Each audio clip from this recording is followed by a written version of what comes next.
8 mars 2022, un grand nombre de nos combats de femmes se sont simplifiés en une simple rose.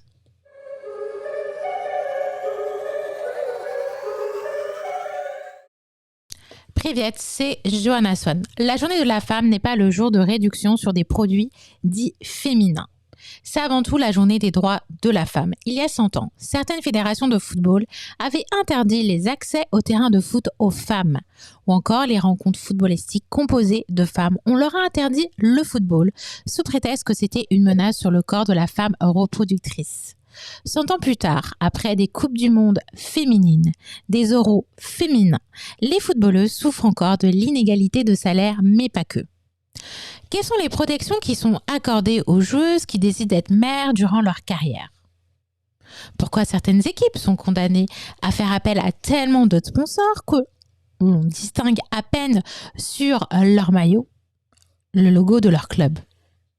Et elles le font afin de survivre. Est-ce que les clubs féminins ont les mêmes accès aux infrastructures que leurs pairs masculins au sein du même club?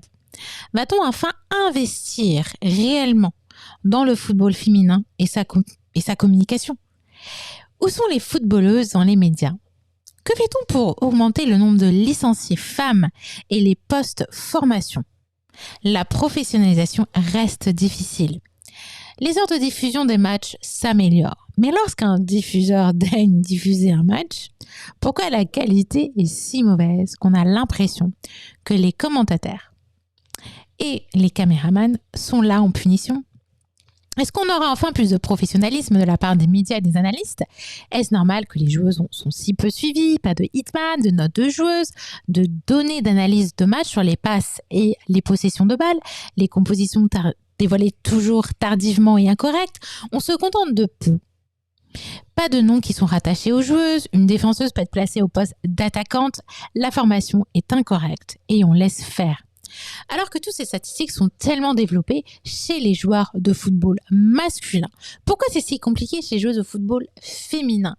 Et puis les écarts de dotation sont si grands entre les hommes et les femmes, n'ont-elles pas besoin de plus de maillots par saison? Et les shorts quand on veut bien leur en accorder. Les clubs féminins ont un modèle économique complètement différent.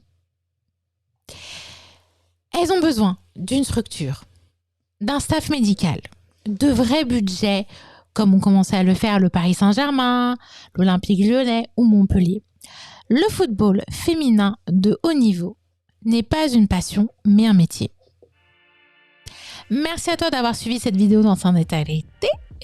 Et puis si ça te plaît, n'hésite pas à t'abonner à ma chaîne et de cliquer sur la petite cloche pour recevoir une alerte dès que je publie une vidéo, dès que je suis en live, parce que je commente régulièrement les matchs de football féminin du Paris Saint-Germain et de Lyon en l'occurrence, et surtout nos Françaises. Allez, abonne-toi et à bientôt, et surtout vive le Paris Saint-Germain. Ciao.